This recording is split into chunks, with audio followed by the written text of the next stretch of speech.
Welcome back to KnockMMA. This week we are breaking down UFC Miami, a familiar location and some familiar faces on this card.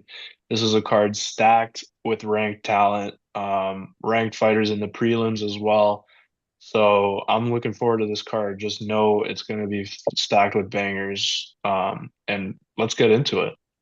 If you are not Alex Pereira, you are not gonna beat Jiri Prochazka. That is as simple as it is. I named my cat after this man. I have a shirt. I have a signed picture from this man. He is my favorite fighter of all time. Here's a little comparison. The two years in my life. Um, yeah, it's I don't care who he's fighting on Saturday. I checked and it's this guy's not named Alex Pereira. It's some Mexican guy, I guess. So I think it's gonna be, he might win 4 rounds. It doesn't matter. It's just Yuri's gonna win. It's just he doesn't lose. That's his belt. He's going back to get it. And then we're gonna have Yuri and Alex as both champs, and I'm gonna be so incredibly happy. What do you boys think about this weekend? Let's go for that. I love Jiri Prochazka as well. I think this fight against Carlos Ulberg is the perfect storm. I think these are two amazing contenders, and it's going to make for a great fight. These guys always come to throw. Ulberg has a little bit more of a measured approach, and we saw that against Jan Blachowicz I mean, that was the toughest challenge he's faced. And now going in against a guy like Jiri Prochazka, who is balls to the wall. This guy does not stop coming in your face. I said what I said, and this is the guy he's dangerous always. We saw it in the Roundtree fight. I mean, everyone I think was counting him out going into that third, except for the real OGs, are people that know Yuri is the definition of kill or be killed, and he's done it at the top of the game, unlike people like Terrence McKinney. And I mean, come on, this guy is a phenomenal fighter, never out of a fight. And you put him in a 5 rounder against Carlos Ulberg, I think that that's gonna play in Yuri's benefit, Yuri's favor, and I'm excited to see this fight. This is gonna be absolute electricity in the air in Miami. I was saying, dude, I think the people that made the movie The Last Samurai, I think that was early 2000s. I think it was based off of Yuri. They just knew that was going to happen. We were going to have a Czech samurai, And like you said, dude, he is the true definition of kill or be killed. His last two fights against Jamal Hill and Khalil Roundtree, he looked so sharp. People were counting him out in the third round, like you said, Mari, but the real ones knew. The real ones knew that he's never out of a fight unless he is on his back, knocked out cold with the ref waving it off. You know, with that being said, dude, Ulberg is a great fucking fighter. He's had a 9 fight win streak against guys at the top of the division, Uzdemir, Reyes, Blachowicz, Menefield. He is a legitimate test for Yuri, but I'm never counting my boy Yuri out of a fight. I'm taking his money line all day, all day. Yeah, I think the way like Yuri fights just benefits him in these types of matchups. Yuri's had experience on the international stage in Japan as well with Pride.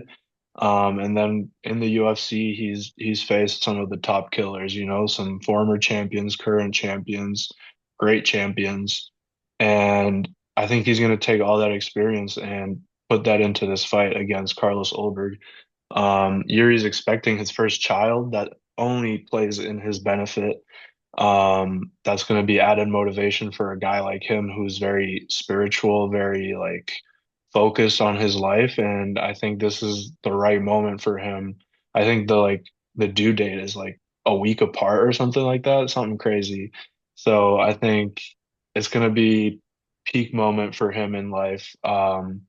Man, I think he's the kind of guy that really manifests things, and um, I think his style is just gonna benefit him in the later rounds. He'll be able to thrive in the chaos.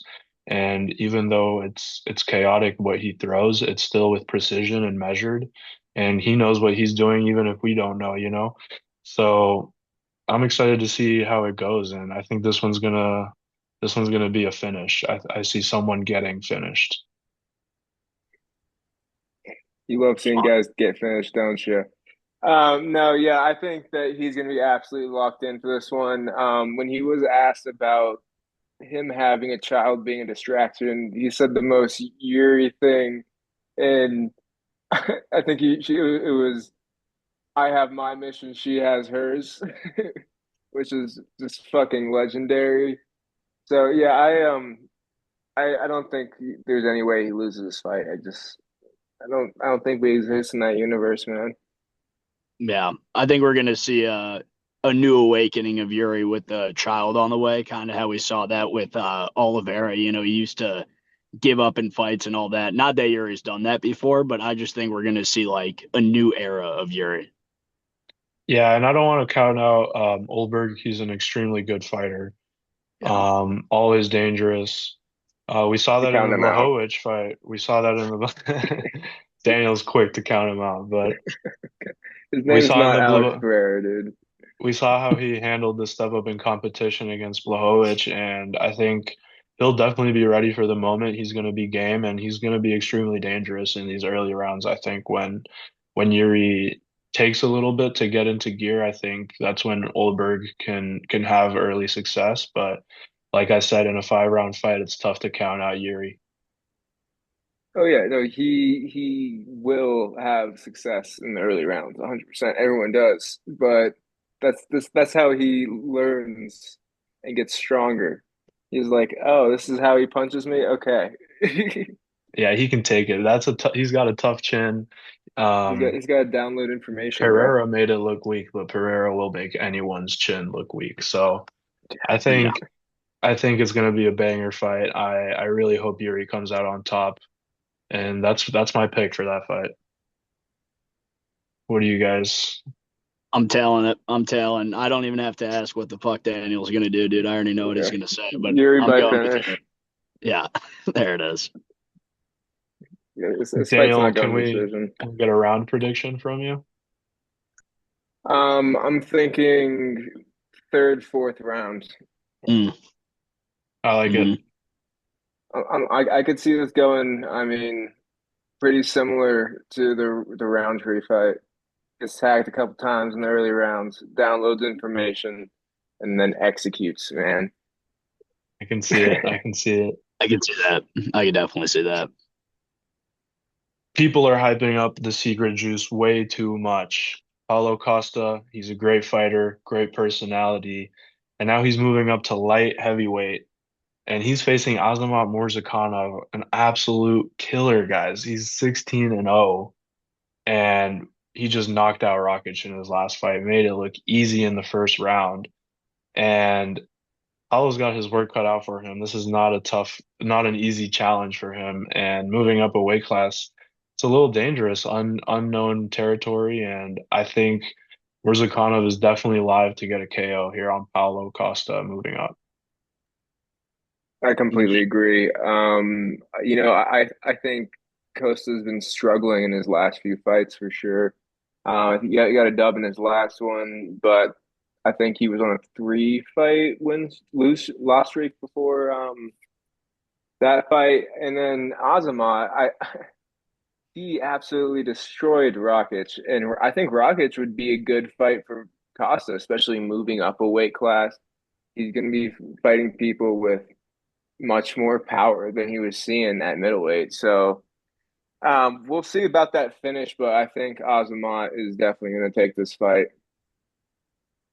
Yeah, no, I think this one's pretty cut and dry, unfortunately. As much as I do love Paulo Costa and the secret juice and the all the memes he's created, it is, I think, a bad decision for him to jump up to light heavyweight. I guess it makes sense maybe in his mind because he's kind of fought everybody there is to fight in that middleweight division, right? I don't think the secret juice is going to help him knock out Murzakanov, though. You know, Murzakanov undefeated, 16-0 with 12 knockouts. I mean, this guy is a problem if he finds your chin. And I just don't think Paulo has it anymore, man. He's been super streaky. Out of his last 5 fights, he has 2 wins. He hasn't had a knockout win since 2018.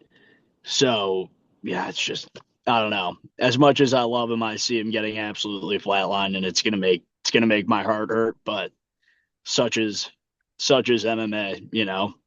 Yeah, I think the only thing you can really point out that maybe is in favor of Costa is Murzakanov is 2 years older. He's 36.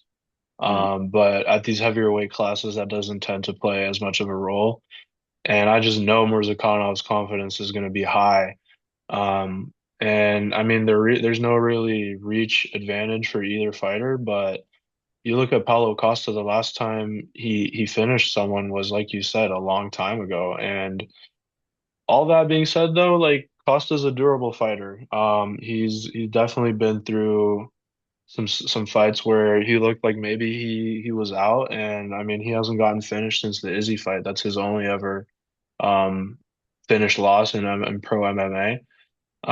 So I mean it's not bad. I can see a world where he maybe gets to a decision and this fight goes the distance, but Murzakanov is dangerous, so you never really know. And I mean, these guys are still similar size. Murzakanov isn't the tallest light heavyweight either, so Paulo Costa actually has a height advantage, but I don't think it'll play too much of a role. Yeah. No, I think that he's gonna get overwhelmed. And I think if he's doing too good in the striking, then Azamat's gonna take him down and probably finish it on the ground. Yeah. Yeah. I think this one, Mar, you said he is a durable fighter, and we've seen Paulo in some wars, man, some absolute wars. But then again, we've never seen him fight up a weight class against a guy who's got this much power.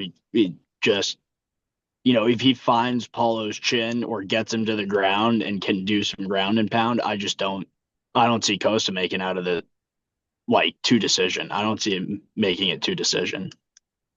Yeah, I mean if he gets caught, he's probably gonna go out, I think, with the power that Murzakanov has. So we'll Yeah, Yeah, I see. think he'll probably finish all over him. It's gonna be a messy scene. it is crime scene of sorts. Josh Hokit, the All American KO connoisseur, you know, first round demon. I think he's going to take this one, fellas. Curtis Blaydes is an absolute vet in the game. He's fought some of the best people there is to fight, but Josh Hokit, undefeated, unbelievable power, first round finisher, all checks all the lists for a good heavyweight. I don't see Blaydes making it out of this one, especially as he's getting up there in age and dogfights. What do you boys think about this? Yeah, I mean, I love me some Curtis Blades. All respect to that. Real ones know Curtis Blades, the first UFC fighter I ever met. Met him at the Yeah, San Diego airport. Real chill dude, nicest guy ever. Um, but I just don't think right here against Hokit, he's got what it's gonna take. Hokit in his fights that he's had in the UFC, I mean, he's looked impressive. His fight style is really impressive. It's well-rounded and it's efficient and it's calculated. As much as I hate his personality, his persona, I guess, I can't deny that this guy is a good fighter. This guy has talent, and I mean, Daniel and I said it from the first day. We saw him on Contender Series, and we're like, we do not like the way this guy talks, but this boy can he fight, like this guy can find your legs, take you down, and then ground and pound and be vicious with it. He throws with intent, and I mean, his wrestling credentials are better than Curtis Blades. And a lot of times, Curtis Blades, what people hype him out up about is his wrestling. So I think this is going to be a tough situation for him to come into against a younger guy, a hungrier guy who, I mean, he's been talking about it since he got here. He wants a title challenge. So, um, Blades is in the way and he's going to make sure he disposes of him. I think he's going to make it, unfortunately, look a little easier than I think it should be. Yeah, I totally agree with you 100% on this one. I don't love his UFC personality. Not UFC. I mean, I guess it's a UFC personality, but it's WWE-esque. It just seems like something that should be left in the WWE to me. But if that's what he wants to do, as long as he keeps fighting like he is, I'm okay with it. Um, Curtis Blaydes is a veteran, has fought all the best in that division pretty much. But he hasn't really looked great lately. And I could see it going very similar to how his fight versus Tom Aspinall went, where it's an early finish. Just gets overwhelmed. But And that's not because we you're will comparing see. Hokit. You're not comparing Hokit to No, I'm not. I'm Aspinall. not. I'm not saying he's Aspinall, but I'm saying I could see that fight go in the same way that it's finished, just because he's looked chinny recently. But that being said, Hokit is very green. I was just looking at his ESPN profile, and it still pulls up his Cardinals profile. So, like, wasn't he on like the practice squad or something? Like Yeah, Cardinals. but to be fair, it's the same for Austin Lane, and he's been in the UFC for a while, so Yeah, it's just yeah. It's just ESPN ESPN not system. doing their Yeah, job. yeah. But yeah, we'll see. I hope Curtis Blaydes puts up more of a fight than I think he's gonna. Yeah, me too. I mean, I really want to see him put up a good fight, but I think at the same time, Hokit succeeding here would be good for the heavyweight division. It adds another interesting contender to the mix, and there's interesting fights to be made there, potentially against Salsa Boy and some other top prospects, maybe Pavlovich, who has a fight coming up in Macau. So we'll see what happens there. Maybe he fights the loser of that fight. But we'll see. We'll see. And I think you're getting great value here on a hot prospect, especially on the betting lines. If you're looking at that, he's an underdog right now. And I think me personally, that's a line that I'm going to play. And I think he should be getting that win. I feel confident about that. Yeah. I mean, and we've also never seen Hokit even make it past the first round in the UFC. So I wonder if Blades can kind of weather the storm for the first round and a half, if Hokit kind of will gas out faster than people are expecting. Everybody thinks, I shouldn't speak for everybody. I think he's going to clobber him in the first round, but if Blades makes it out of it, we've seen him go to decision in the heavyweight division before. So I wonder if Hokit's stamina and cardio is as good as his power. Yeah, I sure hope it is. I think otherwise, I hope he's not like a early KO or bust kind of fighter, you know? Yeah. I'd love to see a well-rounded performance, and I think it'd be good for him to have to go to decision against a tough guy like Curtis Blaydes. And if he can get that win by decision, then that'd be great for his career. I think that'll only teach him more about being at this level. He only has 8 fights, so he has a lot to learn, especially if he wants to contend for the title. But I think this is the right step for him to fight someone of this level. Agreed. Yeah, I mean, especially in the heavyweight division, man, I think he could beat a good amount of the top 15. I Yep. mean, Tai Tuivasa is in the top 15 currently. So, I think him winning this fight would be great for the whole division. And that's just how I see it going. I think his wrestling is going to be good enough to do whatever Blades wants to try there, and he's just going to get clobbered, maybe submitted. Who knows? Next up, we have a fight that is straight up out of the Looney Tunes. We got Dominic Reyes versus Johnny Walker. I love them both. I'm super excited for this fight. I knew that one day their paths would cross. I could see this being the first double knockout in UFC history. Whatever happens in this fight, I'm incredibly down for it. I don't even know who to pick, bro. I kind of just don't even like want to touch this fight from a betting standpoint because I just want to enjoy whatever goofy shit fucking happens. There's gonna be a goofy knockout, Yeah, I right? mean, my analysis for this fight was the same. I was looking at this. I said, I don't even know who I'm gonna pick, but I just know this fight is gonna be a fun watch. Like even if these guys, I think if these guys gas, it's still gonna be a fun 3 round fight. Of them just fucking doing goofy shit. And it's all respect to these guys. These are two tough guys and guys that I mean they're always there to kill or be killed, you know? So it'll be an interesting fight. I think if I really had to pick, I'd give the slight edge to Dominic Reyes just because of the people he has faced in his career and what he has done, especially against Jones, where he got that dub. But I think he maybe has a little bit more experience and more technique, so that's where I'd give him the edge to beat Johnny Walker. Yeah, dude. I mean, you guys kind of put it best. Neither of these guys I ever watched a fight of either of them and been like, that was a boring fight. Never, not once. And I don't think that's going to happen for the first time this weekend. For one, Johnny Walker, I can just never take seriously, but he's still so dangerous. He has kind of bumped down in the rankings. He's at number 12 right now. Ray is at number 10. And his last ranked win was his last fight against Ming Yang, who's ranked 15 right now in light heavyweight. But man, dude, Reyes hasn't went to a decision since 2018 when he fought John Jones. So I don't think there's any possibility of this one going the distance. Reyes and Walker are both the types of fighters to kill or be killed. They're going to go out on their shield for better or for worse.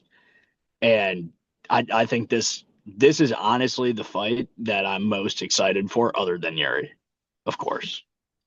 But it's going to be a good one, fellas. I'm all fired up. There's not too much I can even say about it. Just make sure you tune in.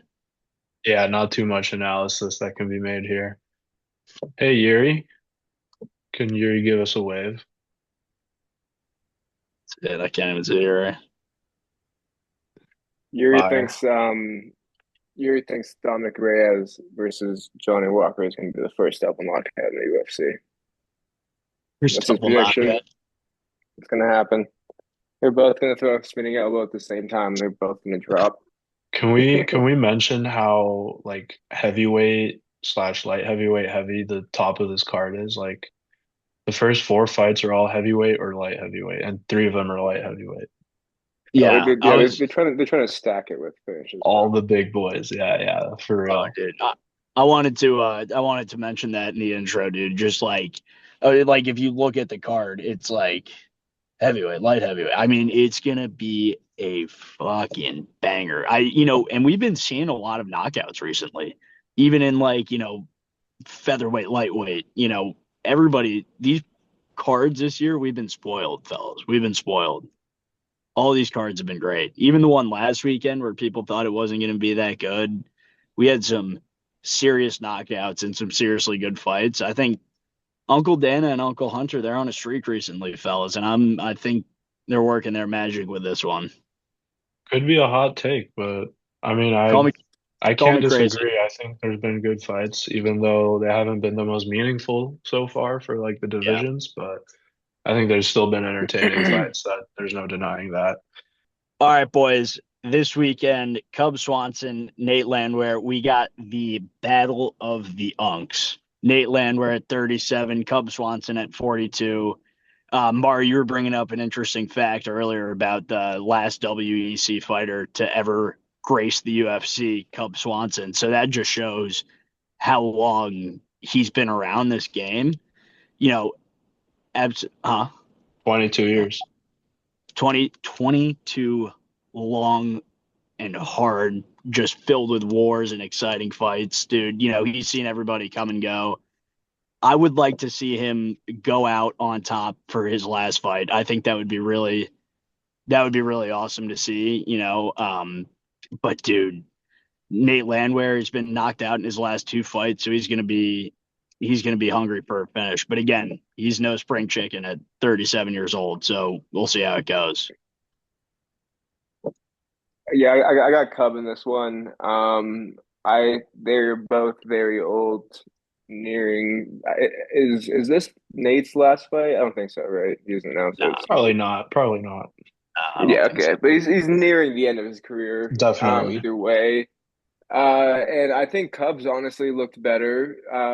Nate lost to Dan Ige recently, who I think is a pretty similar fighter to Cub Swanson, the way they fight, and I think they kind of do look alike a little bit too.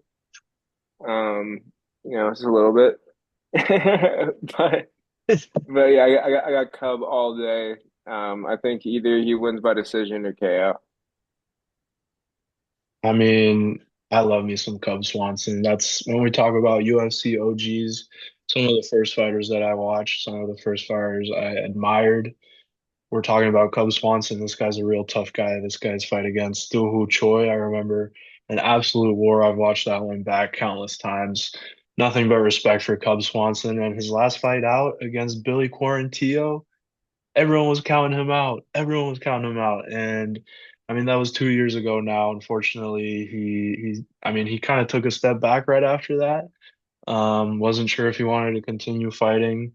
Got a great KO win in the third round. And I mean, now he's coming back, little final goodbye, last dance kind of vibe. And he's coming up against Nate the Train Landwehr. And this guy is dangerous. He does not give a fuck if he gets hurt or not. He's gonna come and ready and he's gonna come. He's gonna come ready to fight. Pause. But no, he's gonna come ready to fight and he's gonna give Cub Swanson one hell of a goodbye. I can already picture the blood and gore that will be this fight. Um, Cub Swanson, he's tough, but I think I'm gonna give the edge to Nate Landwehr here. I think he's faced the better competition. He's been the more active fighter. But I really hope I'm wrong, and I hope Cub Swanson can put on one last impressive performance, prove everyone wrong one more time, and walk out of the cage a victor. Because that's how he should be remembered as a real champ and a legendary fighter. Going down at UFC Miami is the Bellator Championship. We got Patricio Pitbull taking on Aaron Pico. This is a bit of a strange matchup. Not two guys that have built names for themselves in the UFC. These guys built names for themselves outside of the UFC, and now they're in the big leagues, and they haven't been the most promising performances. We got Aaron Pico got knocked out in his last fight against Lerone Murphy. Everyone saw it. A nasty spinning elbow. And Patricio Pitbull, he hasn't really impressed too much. He got a win over Danny Gay in his last fight. But he looked pretty stiff against Yair Rodriguez, and he just has some question marks to his game. And now at 38, facing the 29-year-old Aaron Pico, there's those question marks are going to be highlighted in yellow. So, I don't know. What do you think, Dan?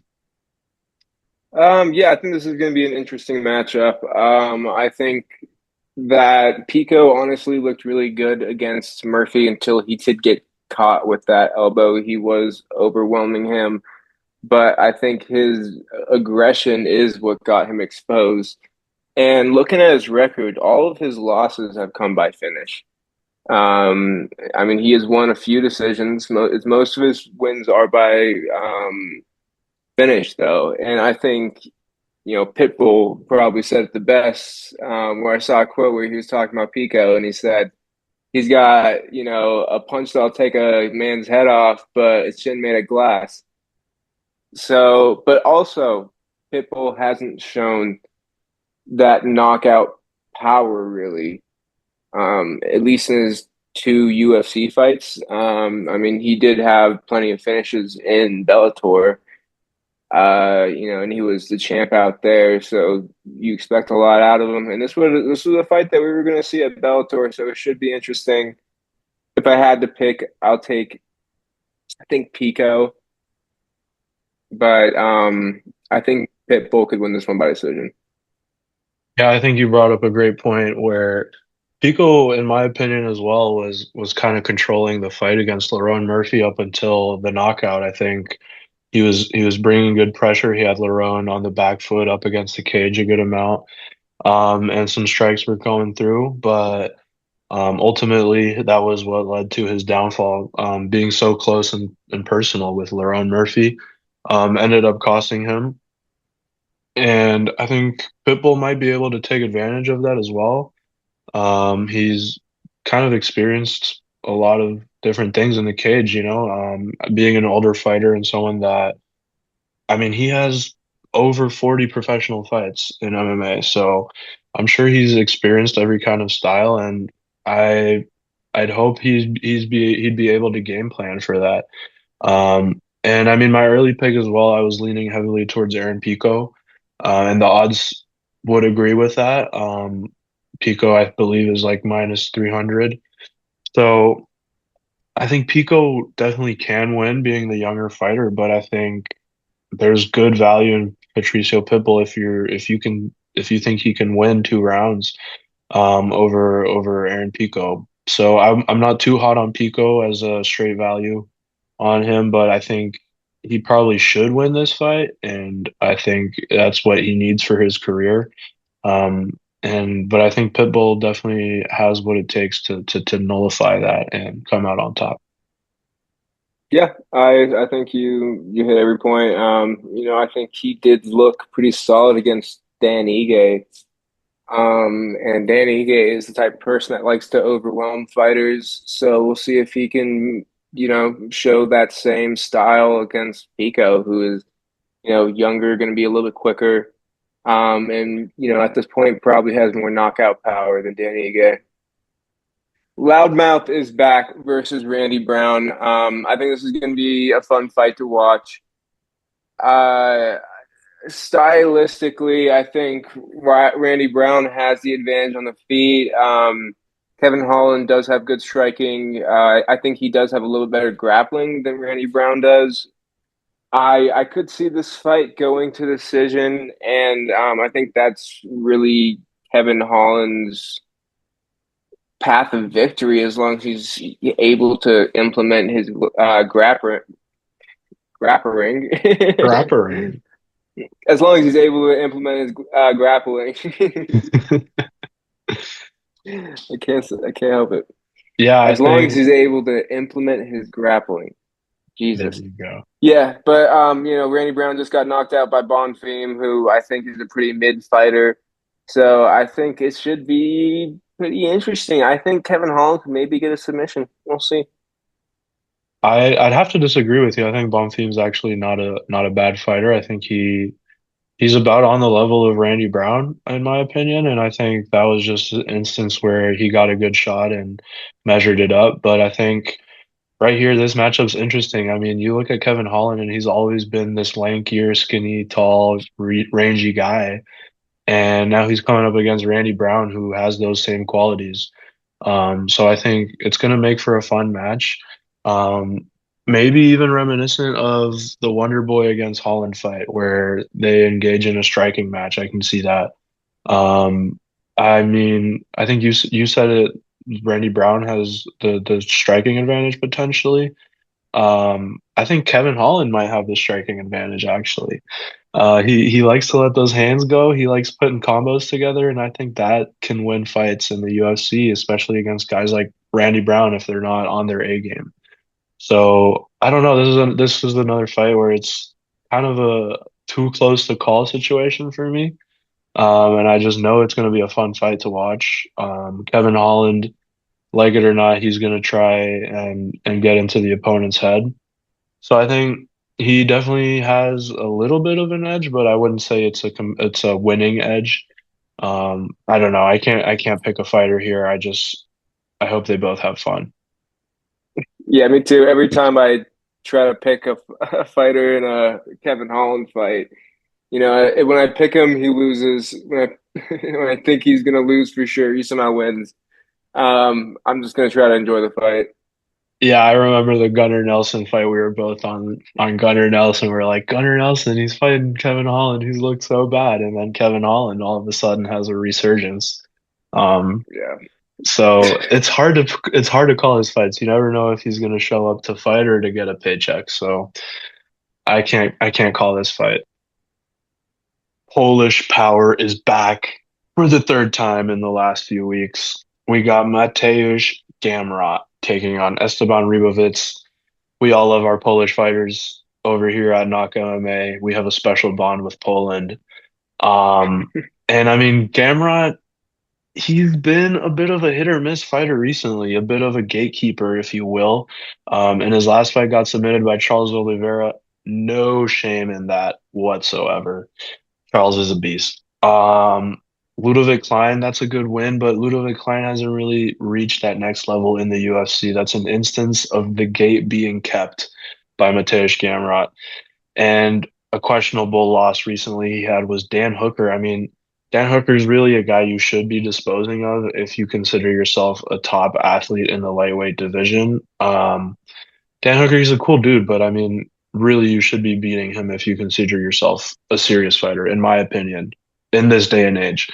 In his heyday, Dan Hooker was real dangerous, but right now, not the same. And Ribovics, I mean, he's an Argentinian beast. He's a finisher. All of his wins pretty much come by finish. And he hasn't looked his best, but he hasn't looked bad. And he's been beating guys that he should be beating. And here he's finally getting a step up in competition. And I guess we're going to see how he handles it. How do you think he'll take it, Daniel? He'll take it however he wants it. Um, I originally was leaning towards Ribovics in this fight, but after looking back, I think I'm leaning towards Gamrot now. Just looking at his resume, he's fought all the best people in that division. He's beat Arman Sarukian, who, rightfully should be fighting Ilya instead of Justin, but you know, it is what it is. But he lost to Charles Oliveira recently, and then I mean, split decision to Dan Hooker. Yeah, it's a split decision. And then his last loss before that is Dariush, who's still top of the division. He's fought way better competition than Ribovics. Yes, Ribovics looks good. Yes, he is hungry. But I think Gamrot's going to want to show that he still deserves to be in the top after that submission to Oliveira. And I think that he might even surprise people and get a submission here. As much as I love Poland, I got to disagree with you here. I think Ribovics is coming out to prove a point. I think he's ready for this step up. I think he's deserving of it, considering his recent record in the UFC. And I just think he's going to come out sharper and he's going to come out ready to be the aggressor, and make Gamrot be the nail to his hammer in this fight. So I think, I mean, all credit to the people that Gamrot has faced, but I just personally I like Ribovics more here. No, I totally agree. I think this is going to be a good fight. I think it's probably going to go to decision. And I think this is really going to come down. It's really going to come down to whether Gamrot can implement his wrestling against Ribovics. I think Ribovics is going to be sharper on the feet. Um, so I think this should be an interesting stylistic matchup. Words. Yeah, I think kind of like you nailed it. I think it's going to come down to, can Gamrot take him to the ground and control him? Can Ribovics stop the takedowns and land his strikes cleanly on Gamrot? So we'll see how it goes. I'm rocking with Ribovics. You got Gamrot, so may the best man win. The only women's fight on this card is Tatiana Suarez versus Loopy Godinez. Um, and I don't know who to pick in this fight. I think Loopy, she really wants that belt. Tatiana, she's gotten that chance, and that was brutal for her. But I don't think Loopy Godinez is Zhang Lo Lee, so I don't think she's going to be as dominant as she was. And before that, that was her first loss. You know, so I think Suarez is really going to want to make a statement and show that, yeah, I lost to the champ, but I still deserve to be among the best. And, I think Loopy is going to want to show that she's wants to be up there too. I think it should be a very interesting fight. I have no clue who's gonna win this. Yeah, I think I made the same reads looking at this fight too. On first glance, I was like thinking Suarez is going to dominate her. She's faced the better opposition. She's reached the higher levels within the UFC, and she's like a good grappler. But I mean, looking at the film a little bit and analyzing this fight more, um, Suarez didn't look too convincing in that Lemos fight. I think she got lucky with some takedowns. She got lucky that Lemos sometimes couldn't get up, and she took advantage of that and got the win. And then you look at the Wei Lee fight, she showed absolutely nothing in that fight. And I mean, we chalked that up to Wei Lee being Wei Lee, but I think there's more to that than it just being Wei Lee. I think if Suarez was who we thought she was, I think she would have brought a little bit more of a fight to that championship match. And then looking at Godinez here, she's hungrier, I think. She's healthier, I feel. Suarez has dealt with injuries her whole career, and Godinez has faced some of the top competition in the UFC, and those have been the only people to stop her. Mackenzie Dern and Verna Jandiroba have been her most recent losses, and those are two of the top three fighters in the division. One of them is the current champ. So I think Godinez will have taken something away from those fights, especially two fighters that are heavy on takedowns, and she'll be able to apply that to this match against Suarez and stuff those takedowns and use her striking because I really think Godinez has superior striking to Suarez, and that's her path to victory here. I totally agree. I think Godinez has better striking.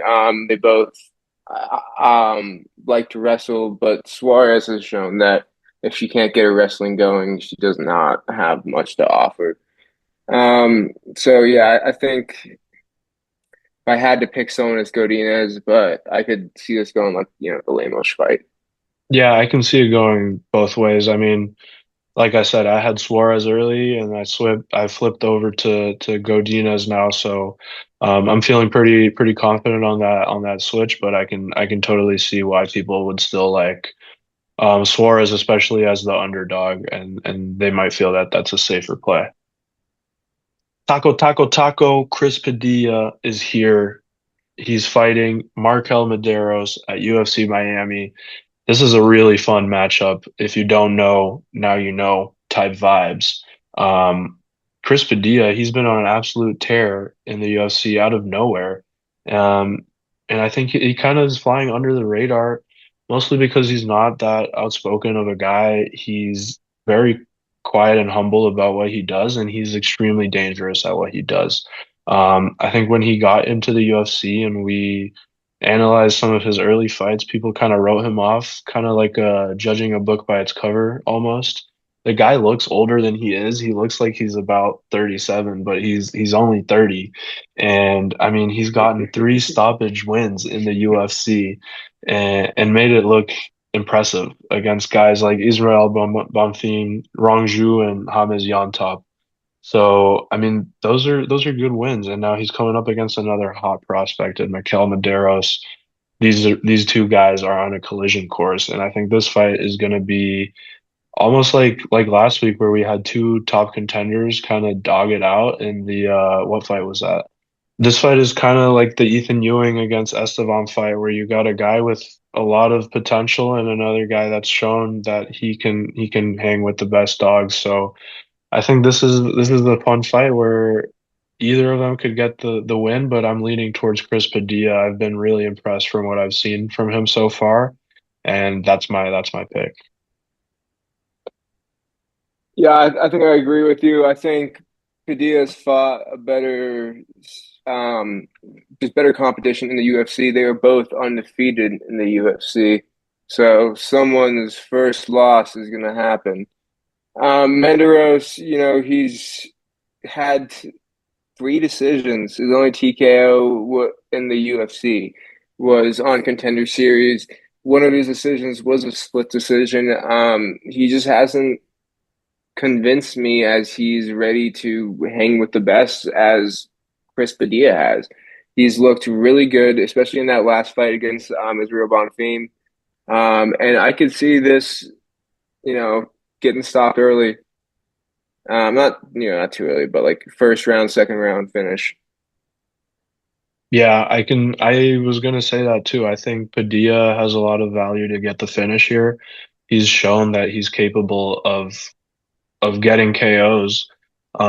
So I wouldn't be surprised if this is a spot where he can do that. And I said earlier, this fight reminded me of a previous fight, and I was thinking of the Belgari against Malik fight, where I think one of these guys, regardless of how close the line is, I think one of these guys is really going to take over in this fight. And I think that's going to be Padilla. I think he's going to show just how well-rounded he is and just how high of a level he has. So I'm really excited to see this fight.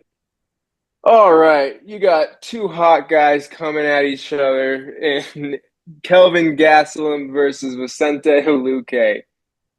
Pause. These are two big guys, two hot. Just kidding. Anyways, I like Kevin Gastelum in this fight. I think that he's hung with the top for a long time. He hasn't exactly looked like himself lately. But I just think Luque is just not that great of a fighter. I think he looks a lot better against lower skilled guys, and then when he fights against someone that's a little bit higher skilled, he looks a little bit lost in there.